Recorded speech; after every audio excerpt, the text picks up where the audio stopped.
So I'm Bob Keith. I'm co-founder of the Sioka Center for Principled Entrepreneurship. And one of my current interests is in exploring what I like to call the reemergence of spiritual entrepreneurs. Now, I must confess that I find the situation somewhat intriguing because I started my professional career around 30 years ago. And I can tell you I was not interested in spiritual matters, and I certainly was not an entrepreneur at that time. So prior to joining the university 2 years ago, I'd spent more than 25 years working my way up what I like to call sort of the food chain at Fortune 500 companies and some early stage growth companies as well. And then became a co-founder and CEO of a couple of biotechs and medtech companies. It was during this time in what I like to call startup world that I began to really question the validity of the current approaches to creating and building 10X type companies. I kept wondering, was there really a better way to do this? Was there a better way to build great companies? So being a type A, I initiated a proactive search for some of the answers. I began working first with social entrepreneurs. And it was during this stage of my journey that I started to run into a new and very different breed of entrepreneur, what I eventually labeled the spiritual entrepreneur. Now, more specifically, these entrepreneurs were thinking very differently about the products and services they were designing. They were thinking very differently about the type of culture they were creating and the relationships that they were forming with their customers and their partners. And finally, they were clearly focused on a higher purpose and had a longer-term perspective. They were clearly acting with integrity in all decisions, and they were paying it forward in their own communities. So during the last few years, I have spent a fair amount of my time literally stalking down these entrepreneurs, some of which are on the panel today. I've chased them across the globe because I was very interested in gaining a better understanding of their business philosophies and their approaches. And perhaps more importantly, what were some of the opportunities and challenges in conducting business this way? So, in terms of a bottom line of what I found, I think that these entrepreneurs may be onto something very important. And I think that they offer us critical insights into how one can actually create good profit in a company. So that's my personal story. But more importantly, we have a fantastic panel here today. They're going to share their stories as well. Well, great to be here. Definitely taken back by all the people here just to have traveled to D.C. just to hear the four of us speak. So background on me, I started a company called Vesta. It's a real estate company. Prior to that, I was a teacher for 7 years in the New York public school systems. While I was doing real estate, went to Franciscan University, Steubenville, graduated there with a pre-med and a theology degree as well.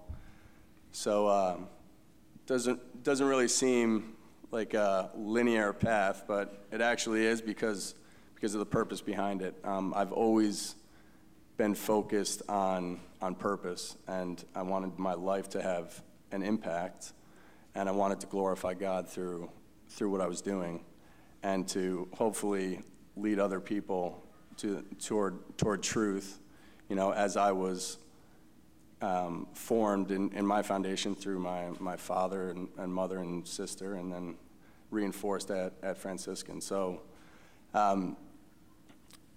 in real estate, really our mission, we own and manage apartment communities, and our mission is to give people a home where they can live abundantly and create more community in the world.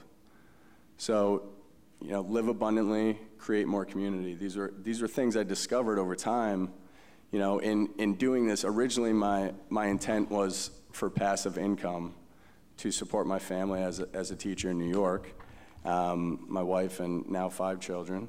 But I realized that this is not just real estate. And every book we read, by the way, on real estate and property management, I started with my brother Peter, it just spoke about treating people as income, and this is business. And I was like, that's going to be the first point of conflict that I have with this. And so we would get to know our residents and their families, not at cookouts or things of that sort, but just in dealing with their homes and with the buildings that they lived in.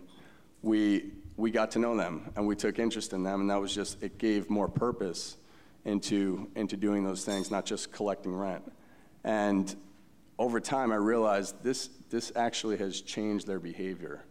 It was a lot of tough areas that we were in the Northeast, and now we're throughout Florida and Texas.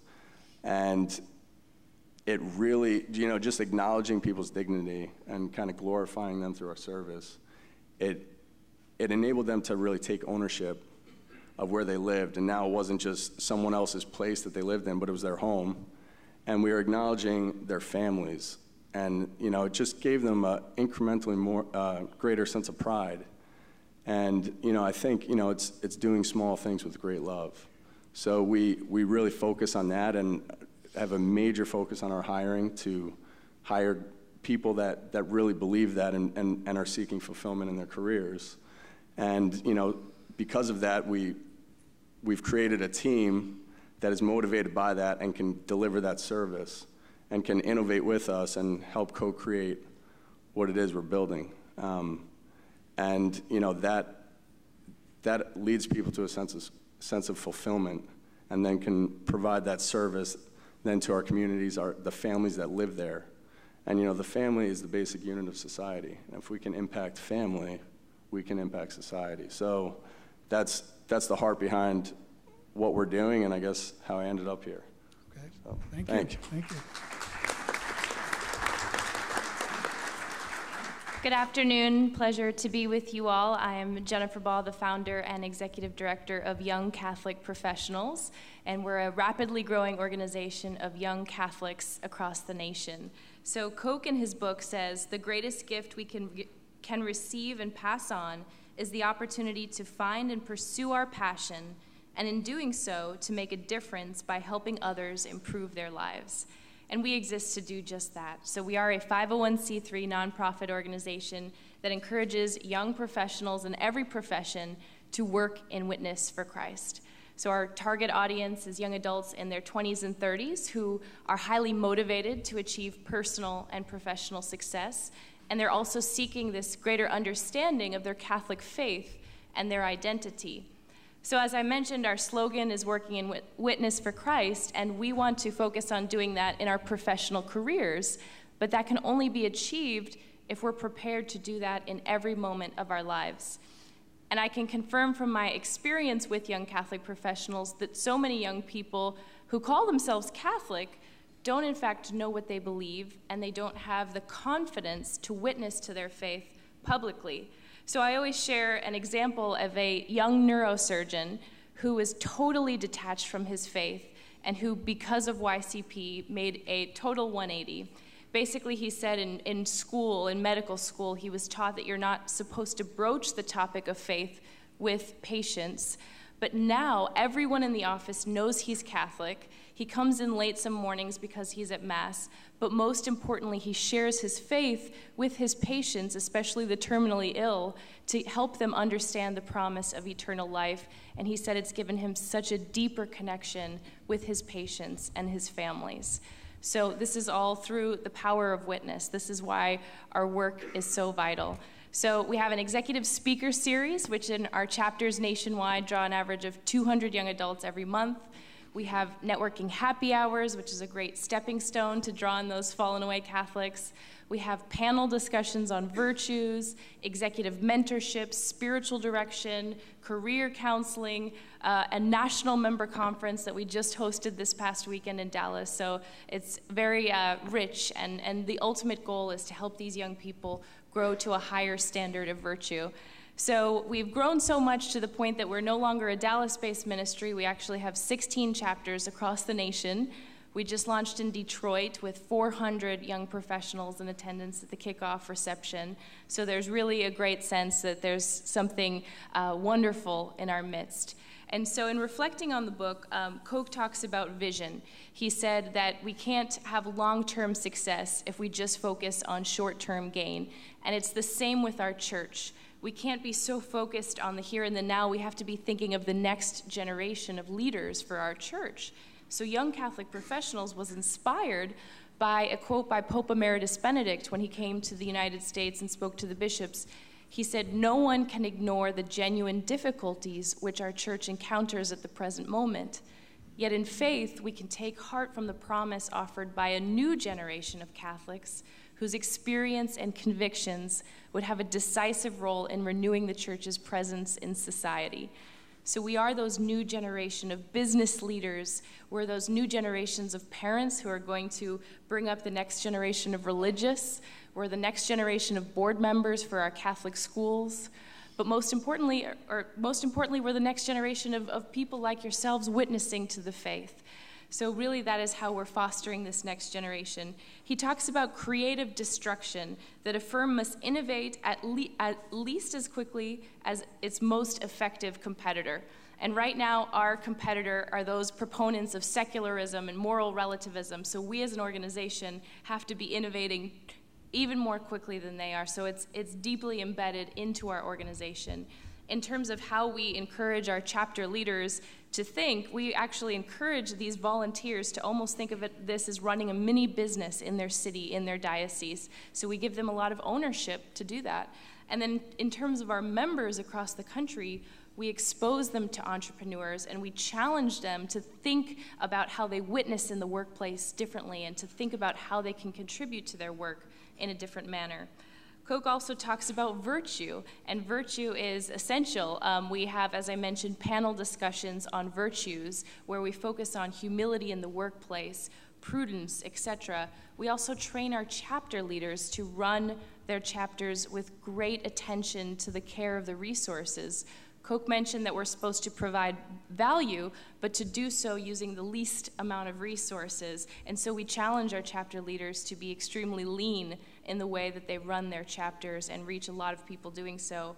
And lastly, he mentions knowledge processes, the idea of creating, acquiring, and applying knowledge. And so that's, again, deeply embedded into our organization.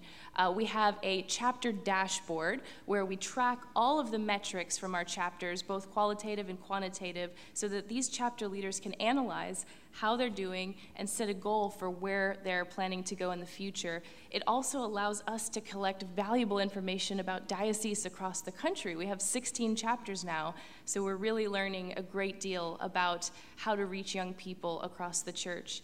In terms of our member base, we challenge them to perfect their craft so that they can be true leaders, authentic leaders for the glory of God.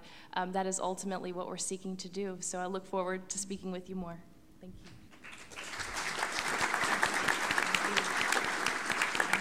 Thanks, Jennifer. Are we on? Okay. My name is Scott Kauffmann, and thanks also to Bob for having me as your guest. I'm a partner at Praxis, which is a New York City-based nonprofit. I guess you could call it, in a sense, a startup for startups.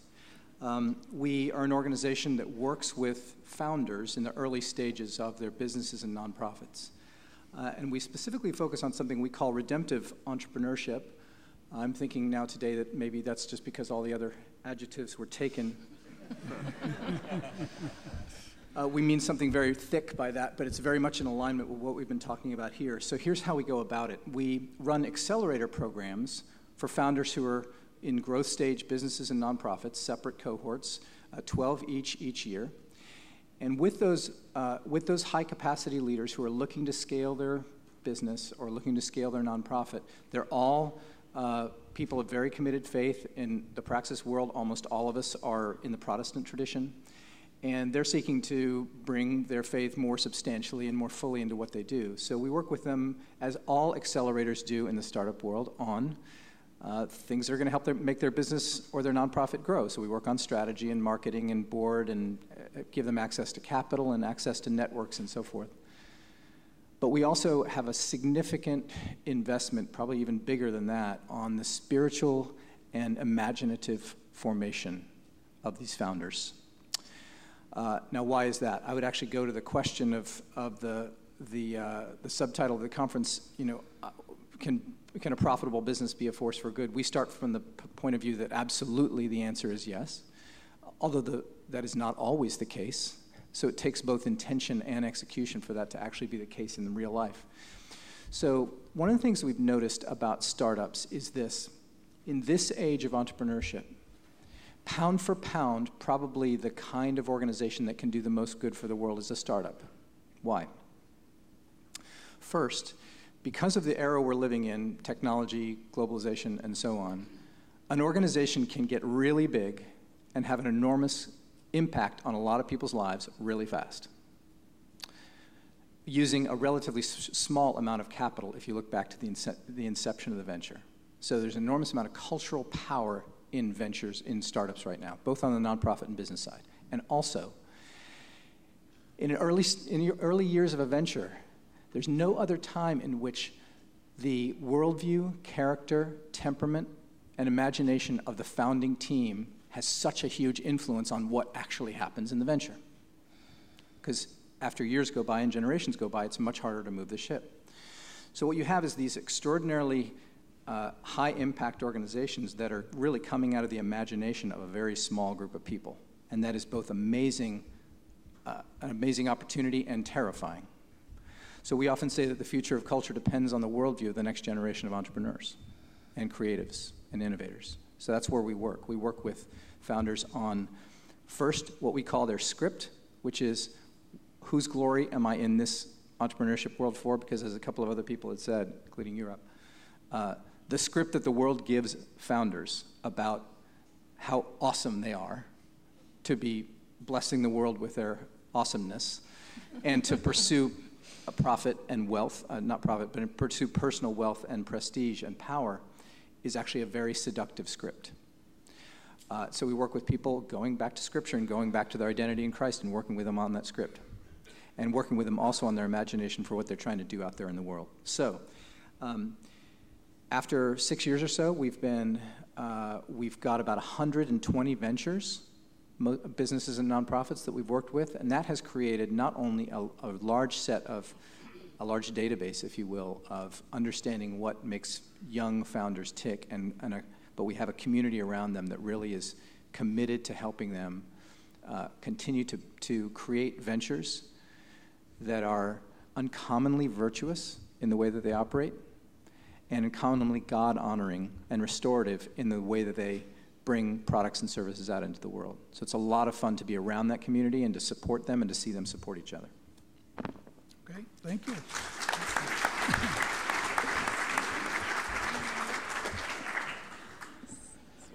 I'm a little overwhelmed by my panel here, and I'm honored to be with you. I want to thank Bob for helping me to understand about a year and a half ago that I am a spiritual entrepreneur, something I had never heard of. And my name is Christine Rich. I am the co-owner and the CEO of My Saint, My Hero. And My Saint, My Hero is in the business of bringing the sacredness of our deep faith into today's culture through the gift of a blessing. We do this through what maybe the secular world would look at as a jewelry company. But we've always been so much more than that. We call our jewelry wearable blessings. They are a tangible reminder of what people in their heart are looking for out there in the world, and that is God, and that he does really exist. So it's not just for Catholics, it is for everybody, and like just hopefully we can model Christ. Like he came here, he didn't come just for the Jewish people. He made that very clear. He came for everybody. And so we like to follow his example, and My Saint, My Hero is for everybody. And when people hear about us, the first question that we get a lot is, are you a nonprofit company? And you can understand why that is, because most people want us to be nonprofit, because how can you profit from bringing God to people, right? If that's your ultimate goal, how can you profit from that?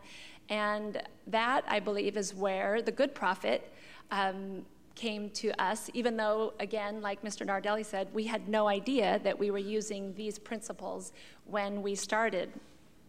And like Mr. Koch says, he says that he talks about bringing something of value to somebody when they didn't even know that they needed it. And ultimately, I think that's how God works. He brings us these beautiful dreams and desires that we could never have come up with ourselves. And I know that to be true because the two women, myself and my partner, that he chose for this mission of My Saint, My Hero, are in no way qualified to be running a business. We do not have MBAs, like many of you out there, and so that's why I come to many of you out there for advice and to seek help. Yet I believe that because Amy and myself, because we sat and we started in prayer, and almost every decision we make, we try to pause and make time to pray about it. I believe that that is where God came in and gave us those ideas, based on good prophet. So when we got together in the beginning and we prayed, we came up with some very specific desires, specific things that we wanted for our company. One of them was to empower women through meaningful work, whether it was ourselves and we didn't know who we would touch. It was just the two of us. We wanted to share the secrets of this and the sacredness of our faith. And we wanted to do that through sharing the stories of the saints, because we know that they change hearts like nobody can. We wanted to bring pieces from sacred sites that people would never have the chance to get to in their lives, but we knew the power that came from those sites, mainly the power of prayer. And we wanted to bring faith, hope, and purpose into everyday life. And so I just want to share one story with you. And I hope I can get through it because it's very near and dear to my heart. It's about two women. One of them in Medjugorje and one of them in our hometown of San Pedro, California. They both started working for My Saint, My Hero about the same exact time. They both had lost their husbands very suddenly. They were left with 3 children and 4 children. And, with that heartbreak and with that burden of how they were going to take care of their families. So Lenka over in Medjugorje, she took on the challenge and she made our first 100 bracelets. And she hoped, she then hoped and prayed that it would take off, because we told her she could make every bracelet that we needed. And we had no idea how it would go. And Tina, back here at home, was actually a friend, and she came in. She came in just to help me because I had such a mess of our company QuickBook accounts. And so she said, I'm not going to take anything from you. I won't let you pay me. She ended up working for a year without payment and doing so much more than that. And I wish I could share their whole story with you. But fast forward to today, 6 years later, Lenka is now in Medjugorje, and she has a community of women and men now that weave over they weave tens of thousands of bracelets a month for us. And she now not only wakes up and prays that more orders are going to come in, she actually now wakes up and realizes that she's an entrepreneur of her, on her own, because she wakes up and she worries about all the people that she has under her, just like I do here. And Tina, back at home, is now our CFO. She happens to be in this audience. That's why it's very difficult for me to talk about her. But she, without being upset and honored that she's here with me today, she's now our CFO. She runs our local offices where we have about 35 people. We have 80 sales reps across the country. And she and Lenka have both been empowered through this meaningful work. and they continue to empower everyone that works alongside them.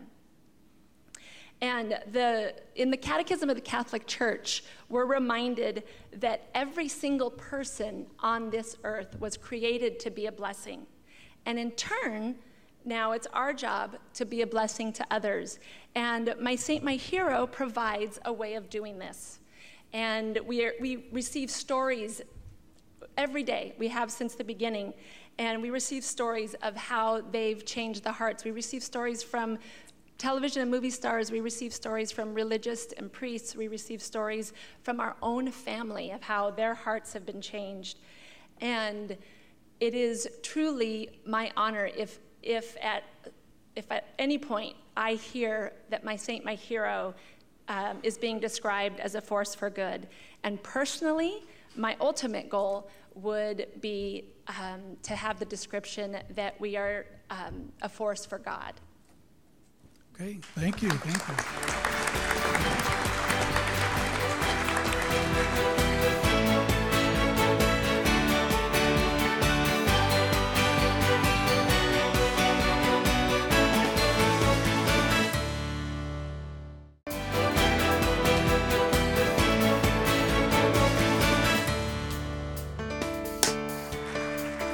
So let me just ask a couple of questions. I probably could have brought up here 25 other ventures out there that I've found that are like this. Some of them are for-profit, like My Saint, My Hero and Rob's company, Vista. Some of them are not-for-profit. They're doing wonderful things. They're really changing dynamics. So I just want to ask a couple of questions. This one is going to be for Jennifer and Scott. You're both involved in what I call movements of younger people. So where do you see your movements going, and do you think they'll continue to expand? I'll go first. So yes, I think this movement will continue to expand, God willing. So we started about 7 years ago, and the first 3 years of our life was what we call the build phase, where we essentially built this ministry from nothing. We created the programming, we tested it, we piloted it, and essentially had created a model that could be then scaled across the country. So that was from 2010 to 2013. Then we entered into the expansion phase, where we took this one chapter in Dallas and expanded to 16 cities across the nation in about 2.5 years. And so here we are today on the cusp of what we think is who we were always meant to be. We have this huge audience of young adults across the country looking to young Catholic professionals to help them grow. And our programming is truly very dynamic and helping a lot of people, but we want to take that to the next level. So we want to create a formalized development path for every single person that comes in through the ministry, so that there's a clear beginning and a clear end to their experience. And part of this end will be this formational leadership capstone program, where in a sense we're training these young Catholic professionals to be the next generation of leaders for the church. So they'll have in-depth exposure to sort of the critical issues facing our church. They'll be trained, in a sense, to be on the boards of Catholic schools, volunteer advisors for a pro-life group, et cetera, et cetera. And if we are able to accomplish this, we will really be that bridge that the world is needing today. I mean, the ultimate goal is for us to energize these young Catholics and then have them go be leaders in their parishes, in their communities, in their workplaces. So I do see this growing by the grace of God, and it's tremendously exciting. So I'll just add to that before Scott goes. I know there's many other ideas that they have about where they're going to take YCP, and I think it's really, really exciting. I think they're just at the beginning of not just YCP in its traditional sense, but phase 2, phase 3, phase 4. I think it's the beginning of a big movement. Scott? Sure. We're an organization that's about 7 years old, so about the same age. There are a couple things I think that are happening out there generally, and then a couple things I would say about Praxis, where we're maybe riding a wave or a tailwind. The millennial and Gen Z generations, a couple things about them. First of all, entrepreneurship is red hot. Everybody wants to be an entrepreneur. 54% of millennials say they want to start a company. Not all of them will. Do the math. It's also a much more communitarian generation. So they're interested in building community around what they're doing rather than thinking of themselves as sort of this solo hero entrepreneur or solo hero business person. They also want to, it's an age where we have license in business, not only in the nonprofit world, but businesses have great social and cultural ambitions. Even businesses want to solve really big, hairy social and cultural problems. That was not the case when I was growing up. So that's a moment where this kind of social entrepreneurship, nonprofit, hybrid kind of thing has come. And I think there's also a significant amount of justice focus in this generation as well that goes along with that desire to solve bigger problems. So that's some currents in the environment.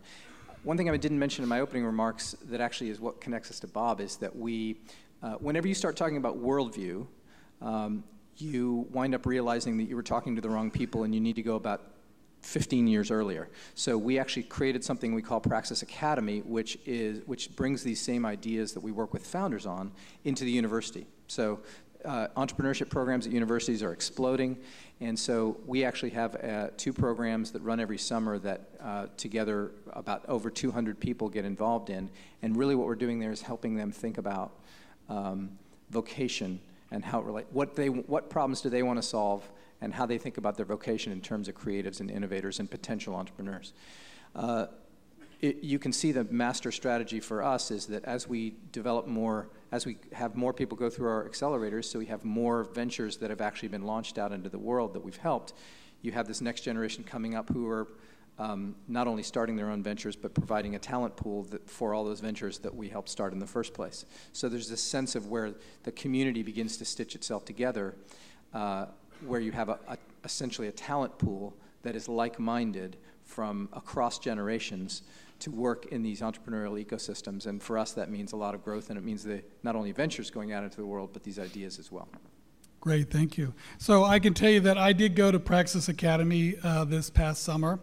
I told you I was stalking them, and I got an invitation to go out there and participate. It's phenomenal. I think Praxis is at the leading edge of what they're doing in the globe. And I think there's going to be a lot of big movements coming out of there as well. New startups, new for-profit and nonprofits as well. So the next question I have is for Christine and Rich. So you're both involved in for-profit ventures, for-profit. So how do you see your higher purpose really affecting your ability to earn meaningful profits? And how does that affect your ability to attract employees? Should I start again? Either one? We'll go ladies first. Let's see. I'd like to direct my answer specifically to the end of your question that was about attracting employees, because we find a lot that we have people coming to us saying, I so want to work for your company, or my fellow, our employees. I want to work with you. You're so lucky. You get to work in a place and you can pray, and everybody, you pray together every day. And I'm sure there are plenty others that are running the other way because they don't want to do that. But we only hear from those that really think that this is, what they've been looking for. And so what we have come up against is reminding them that we're all human, reminding them that we're not saints yet, and that this is still a workplace, and that we're all learning and we're on this journey together. But I do feel that where our world is headed, because people are searching so much, that people are being attracted to it. They are being attracted to it. The one problem with that is that then again they think that we should be kind always, right? That if we're Christian, if we're following those values, that we should be nice. Maybe it's nice all the time. And something that I learned, and you all have a book out there in your bag. I have nothing to do with it, but it's a great book, and I wish it was around when I was starting my company. And it's called A Force for Good: The Catholic Guide to Business Integrity. And one of the things that I picked up on in there, it says that courage frees us and helps us to overcome our aversion to pain by placing the potential pain in the service of genuine good. And this is something that I needed along the way to remember, because I needed, in fact, I'm wearing Joan of Arc today, to remember that we need that courage to remember that there's truth and charity. And I believe that Mr. Nardelli was also the one that said that I'm not doing my employees any good by being nice and giving them a good review or not telling them, the truth about where they can improve or, how they've been hurting other people. And so I advise you to read this book because it really does have that, or anybody that's starting a business, because it really does help in that business integrity and how to bring our Catholic social doctrine into that. So Rob gets to answer the profit question then. Can you repeat the question? Repeat the question. Yeah. So you're in for-profit ventures. Mm-hmm. How do you see your higher purpose really affecting your ability to earn meaningful profits? And I'm going to ask you a sub-question here, which came from the audience along the same line, which is, Rob, how do you balance profit with keeping rents manageable and putting families in a position to buy their own homes and to therefore live abundantly? How do you balance that? Okay. Well, I think, as far as the profits go, we're a long-term value creation company. So in focusing in the long term, that allows things to be sustained over time. The target for us, I think what inspires people, Scott, you mentioned the millennial, the Generation Z, they want to start their own companies and entrepreneurial.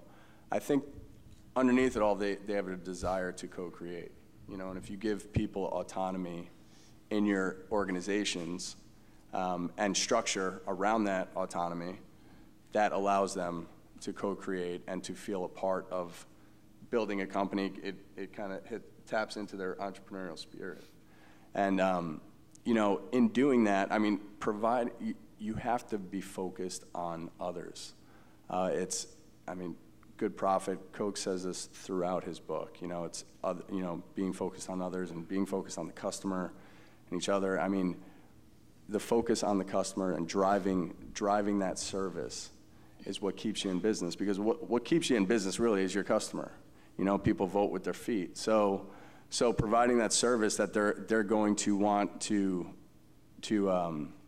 renew and spread the word about is what's going to keep you in business. And hiring the right people that really believe in the mission behind the company that we convey, that's kind of the trick and to keep it going. We have every workday we start at 9 to 9:15 we have a daily huddle where we go over, we all have a blue card that it has our 10 virtues, our mission, our vision, and we go over one of those each day.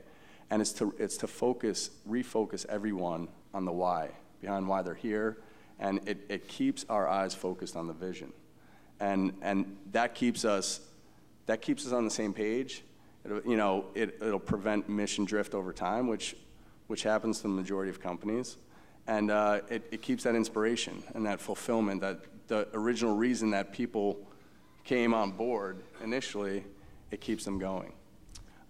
As far as raising rents and all that, it's market-based management. You have to respond to the market. It's easy in housing. If you were a cashier at a supermarket and someone was walking out with a cart full of food, and I went and I'm like, hey, I'm taking off. I forgot my money today. I'll get you later.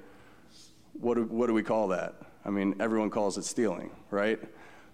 It's the same thing when it comes to renting a home, or paying a mortgage. If you don't provide the money for the service or the roof over your head, then there's going to be consequences. And it would be the same thing with, and you do it out of love. You have to do it out of love. It's like raising children as well, So it's hard sometimes, but you have to educate the people up front. And then I think, the market kind of determines the rest. There was one statistic I remember you telling me one time about it's either in terms of renewal rate or something like that versus the market average. So, sure, if you will, that's sort of proof of the concept working, right? Sure. So we keep our rents at market for our comp communities, and our renewal rate this last year was 67%, which means people that rented from us renewed their lease for another year. It was 67% renewal rate. The industry average across the nation is 51%. So doing the difference, 16 points, that's out of 100, and you take that just in the vacancy loss, the turnaround, the marketing to get a new resident, which industry average is $3,700. You times that by 16, multiply by 12 for the months. You have your effect on income, and then you can use a rate to figure out the value on that. So there's real value that's produced, and it's from delivering a great service and treating people right. Great. So there's a couple of questions that have come in that are around the idea of raising capital for these kinds of ventures, whether they be nonprofit or for-profit. So I'm going to ask first, Scott, because obviously in your accelerator programs, there's capital being raised, whether it be donor dollars or private capital. So given the type of ventures that are being pursued, how would you address the question of how easy is it for good ideas, good ventures in that space to acquire capital to start and or grow? It's a great question. So I'll just talk about the business side. We do businesses and nonprofits, and the way we place capital is actually just create venues where investors can come meet our entrepreneurs. We're actually not taking any equity or any capital or requiring anything to happen, and we just create an environment where it can happen. So a lot of our businesses are what some people might call social enterprises, which mean they don't necessarily have an explicit faith component, but they do have an explicit good component. So something related to their workforce, or something. There's some element, like as in your business, there's some element that's an explicit social good element with that. A lot of them are not. So a lot of them are what you might call, probably the wrong word, but you might call them pure businesses that don't have that explicit social element, as with the businesses that Mr. Koch talks about or Mr. Nadelli talked about. People are raising capital from a lot of different places. Most of our entrepreneurs, whether they're doing social businesses or pure businesses, are competing for capital. Their ideas are in the marketplace, and they either struggle or they don't. At some point, they always struggle. Even if they have some investors who are traditional in their desire for returns, one of the things that's very redemptive for them is when they encounter investors who are like-minded, who are simply more patient capital. So they're really interested in other things beyond just term sheets, and they meet a lot of those folks through Praxis, and so that creates an enormous amount of value for both of them. That doesn't necessarily mean that all their investors or all their capital is placed that way, but they love it when they can be paired up with an investor who also wants to coach and mentor them and is very much values aligned, both on the term of the investment as also as what they're trying to get done. Okay, great. And one thing I was going to say is I can't remember the statistics off the top of my head, but if you give me a second, I probably will, which is kind of the growth in the portfolio companies, either in revenue or capital raised. It's very impressive. I can't remember those numbers off the top of my head. Maybe you can. Yeah, after 6 years, we have what we call an unsustainable growth rate of 111% per annum. They're early stage companies, so that'll plateau over time. But as we're adding more companies to the portfolio, newer companies, they will continue to grow at that rate. By the way, when we use the word portfolio, we simply mean there's no financial piece for us. We simply mean organizations that have been through our accelerator program that we're partnered with in that way, and we just keep track of that so we can make sure that they're performing, and that this is a community that's adding value to them. So maybe Rob can follow up on that, because obviously, again, you're a for-profit. You have, this interesting mission, this purpose. You've got a niche in the market in some ways, and clearly you need to raise capital. Yeah. So how do investors look at your business in that regard? I think they look at it very critically and quantitatively. So we make a similar pitch to to any real estate opportunity. And you know, the mission I discussed, that's something that I'm passionate about and that our workforce is passionate about. We have to have the numbers behind it to prove it and support that it's actually working. But you know, a lot of, you know, we target accredited investors, of course, and private capital of, you know, high net worths and so on. And we've dealt with, you know, family offices and now going towards institutional capital. But we discuss our IRR and the trajectory, the exit plan, all that stuff, the typical stuff that investors are looking for in a company. The way we articulate our mission is different, and I think deeper than most, which adds that component of, okay, I want to invest my money and get a great return on it,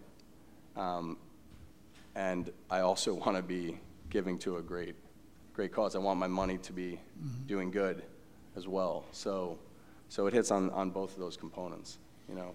Okay, good. So I have one final question for the entire panel. I'll ask them to each answer this in turn, which is, what is the one lesson you've learned that you would want to pass on to fellow travelers interested in pursuing your type of venture? So what's the one lesson you've learned? Probably a lot of scar tissue. But what's the one lesson you've learned? And what's the one thing that you think is missing today that if we had more of, there would be more of these ventures going forward? So lesson learned and or what's missing. So whoever wants to start on that one can. Go for it. I'm not ready. Go for it. Oh, yeah, go ahead, Jen. Sure. So Young Catholic Professionals just had its first ever member conference of all of our members from across the country flying into University of Dallas this past weekend. And we studied St. Francis de Sales and his book, Introduction to the Devout Life. So I've been learning a lot about this incredible saint, doctor of the church.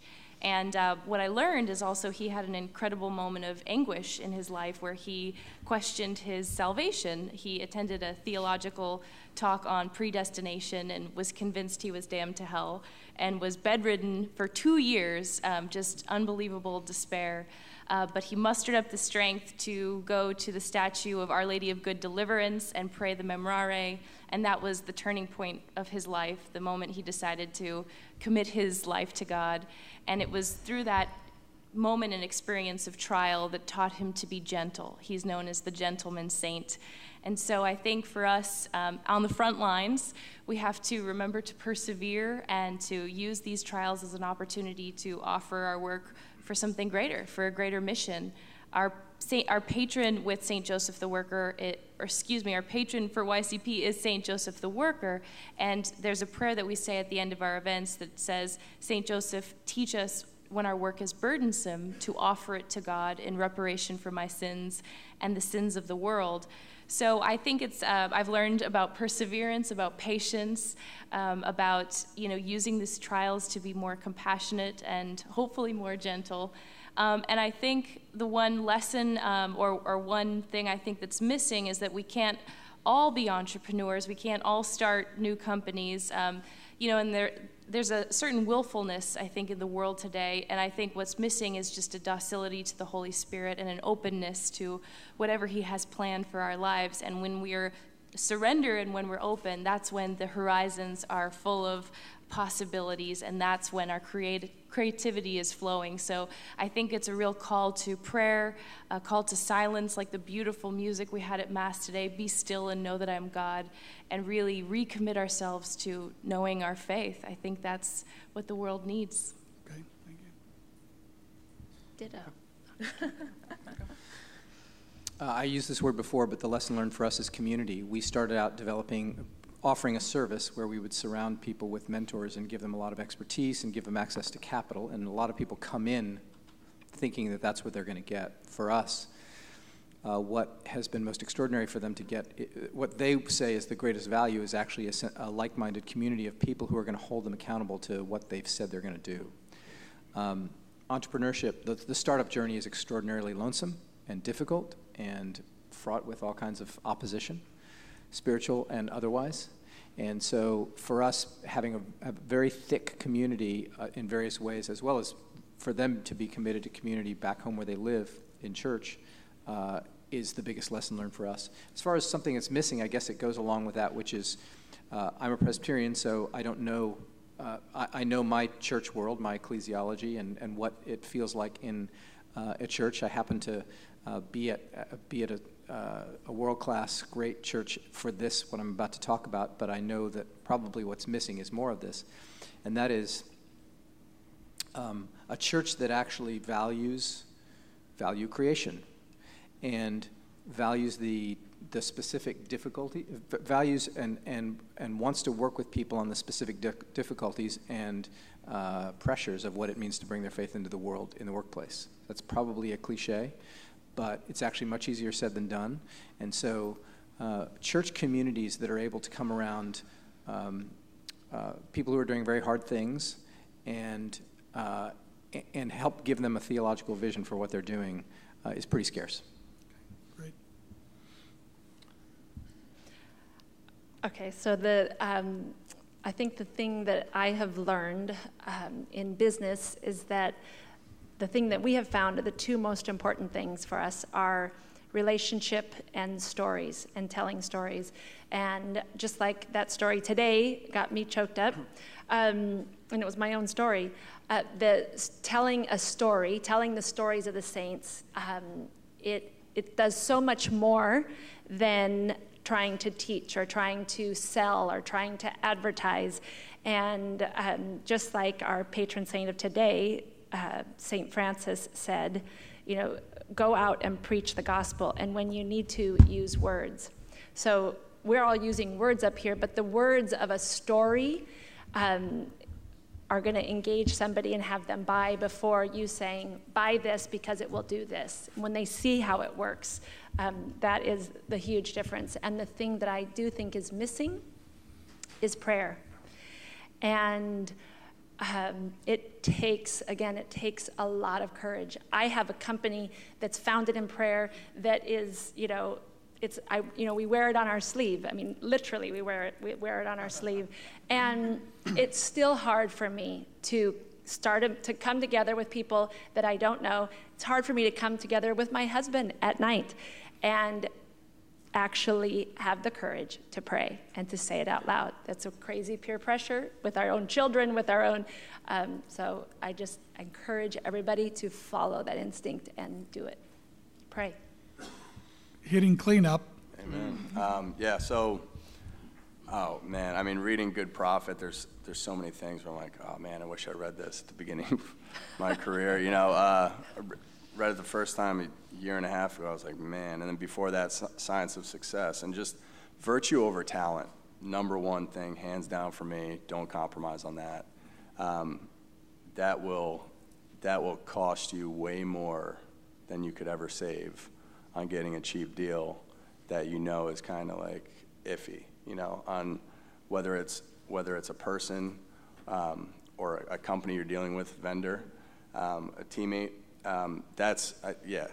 Compromising on you just can't do it.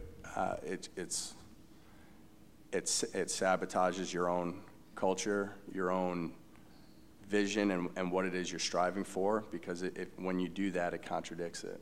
And people see it, and then they can also get sabotaged by the people they're working with itself. And then, what are other companies missing? I would say, from what I see, I think they're missing, long-term conviction of their purpose.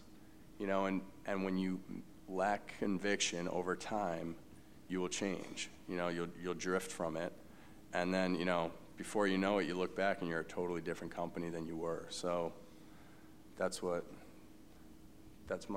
take on it. Okay. Thank you, panel. It was wonderful.